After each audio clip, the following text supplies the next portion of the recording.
6 ಗಂಟೆಗೆ ಹೋಗಿ SIR ಕೆಲಸ ಮಾಡಬೇಕು ಅಂತ ಕೇಂದ್ರ ಚುನಾವಣಾ ಆಯೋಗ ಹೇಳಿದ್ದ, ರಾಜ್ಯ ಚುನಾವಣಾ ಆಯೋಗ ಹೇಳಿದ್ದ, ಜಿಲ್ಲಾ ಚುನಾವಣಾಧಿಕಾರಿಗಳು DC ಮೇಡಮ್ ಇದ್ದಾರೆ, ಅವ್ರು ಹೇಳಿದ್ರ, AC ಅವ್ರು ಹೇಳಿದ್ರ, ಇಲ್ಲ ತಹಸೀಲ್ದಾರ್ ಅವರೇ ನಿರ್ಧಾರ ತಗೊಂಡು 6 ಗಂಟೆಗೆ ಕಳಿಸಿದ್ರ ಅನ್ನೋದು ಬೇಕು. 6:15 ಹೋಗ್ಬೇಕು, ಇಲ್ಲ ಅಂದ್ರೆ ನಿಮ್ಮನ್ನ ನಾನು ಹಾಲ್ ಮಾಡ್ತೀನಿ, ಹೀಗ್ ಮಾಡ್ತೀನಿ ಅಂತ ಹೇಳಿ ಅವ್ರು ರಾತ್ರಿ ಗ್ರೂಪ್ ಎಲ್ಲ ಹಾಕಿರೋ ಆಡಿಯೋ ನನ್ನ ಹತ್ರ ಇದೆ ಸರ್. ನಾವು ತಪ್ಪು ಯಾರು ಮಾಡಿದಾರೆ ಸರ್ ಅವ್ರಿಗೆ ಶಿಕ್ಷೆ ಆಗ್ಲೇಬೇಕು. ಅದಾಗದ ಹೊರತು ನಾವು ಹೋಗೋದಿಲ್ಲ. ಕೆಲಸ ಮಾಡೋದು ನಮ್ಮ ಜವಾಬ್ದಾರಿ ಇದೆ ಸರ್. ಚುನಾವಣಾ ಕರ್ತವ್ಯ ನಾವು ಮಾಡ್ತೀವಿ. SIR ಕೆಲಸ ನಮ್ಮನ್ನೆಲ್ಲ ಸೂಪರ್ವಿಷನ್ ಹಾಕಿದೀವಿ, ನಾವು ಮಾಡ್ತೀವಿ.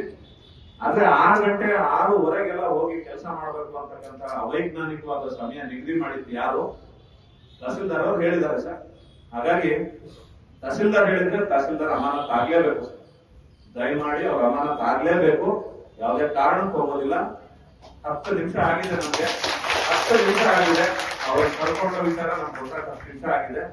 ಯಾವುದೇ ಕಾರಣಕ್ಕೆ ಈ ಜಾಗದಿಂದ ನಾವು ಕದಲೋದಿಲ್ಲ. ತಹಸೀಲ್ದಾರ್ ಅಮಾನತ್ ಮಾಡಿಸಿ, ಇಲ್ಲ AC ಅವ್ರು ಹೇಳಿದ್ರೆ AC ಅವ್ರ ಅಮಾನತ್ ಆಗ್ಲಿ.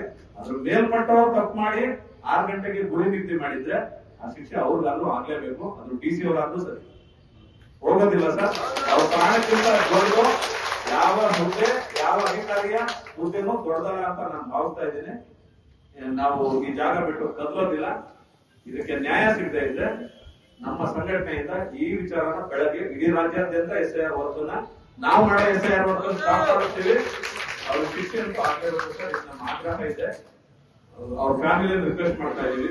ಅವ್ರು ಒಪ್ಕೊಂಡ್ರೆ ಬಾಡಿನೂ ಇಲ್ಲೇ ಇಟ್ಕೊಂಡು ನಾವು ಕೂರೋದಿದ್ದೀವಿ ಸರ್. ಯಾವುದೇ ಕಾರಣಕ್ಕೂ ಇಲ್ಲಿರೋರು ಯಾರು ಕದಲೋದಿಲ್ಲ. ಅದನ್ನ DC ಮೇಡಮ್ ಗಮನ ತಂದ್ಬಿಡಿ ಸರ್. ಇದಕ್ಕೆ ಮಾತ್ರ ನ್ಯಾಯ ಬೇಕೇ ಬೇಕು. ಆ ತಹಸೀಲ್ದಾರ್ ಬಂದು ಉತ್ತರ ಹೇಳಕ್ ಹೇಳಿ ಸರ್. 6 ಗಂಟೆಗೆ ಅವ್ರಿಗೆ ಯಾರ ಒತ್ತಡ ಇತ್ತು ಅಂತ ನಾನು ಬೆಳಗಿಂದ ಕೇಳ್ತಾ ಇದ್ದೀನಿ. ಬಂದು ತಾವು ಹೇಳ್ಬೇಕು ಅಂತ ಅವ್ರು ಬರ್ಲಿಲ್ಲ. AC ಮೇಡಮ್ ಅವ್ರಿಗೆ ಮಾಡಿದೆ, ಕೇಳ್ಬಿಟ್ಟು ಹೇಳಿ ಮೇಡಮ್ ಅಂತ ನಾನು ಕರ್ಕೊ ಬರ್ತೀನಿ ಅಂದ್ರು, ಬರ್ಲಿಲ್ಲ. ತಾವು ಅವ್ರ ಗಮನ ತಂದು ಇದು 6 ಗಂಟೆಗೆ ಹೋಗಿ SIR ಕೆಲಸ ಮಾಡ್ಬೇಕು ಅಂತ ಚುನಾವಣಾ ಆಯೋಗ ಹೇಳಿದ್ದ, ಅಥವಾ ಈ ಅಧಿಕಾರಿಗಳ ಯಾವ್ದು ಇದು ಕಿರೀಟ ತಗೊಳ್ಳೋ ಹುಚ್ಚಿಂದ ಈ ಸಾವಾಗಿದೆಯಾ ಗೊತ್ತಾಗ್ಬೇಕು ಸರ್. ನಾವು ಕಳ್ಕೊಂಡ್ಬಿಟ್ಟಿದೀವಿ ಅವ್ರನ್ನ. ಸಾವಿಗೆ ಮಾತ್ರ ರಿಟರ್ನ್ ಬೇಕೇ ಬೇಕು. ನಮ್ಗೆ ನ್ಯಾಯ ಬೇಕೇ ಬೇಕು. ಅದು ಅವ್ರ ಬುದ್ಧಿ ಹೋದ್ರೂ ಚಿಂತೆ ಇಲ್ಲ, ಹೋಗ್ಲಿ. ಸಾವಿಗೆ ಒಂದು ನ್ಯಾಯ ಸಿಗುವಂತ ಕೆಲಸ ಆಗಲಿ. ದಯವಿಟ್ಟು ಅದನ್ನ ಕೊಡಬೇಕು ಸರ್. ಅಲ್ಲಿವರೆಗೂ ಇದನ್ನ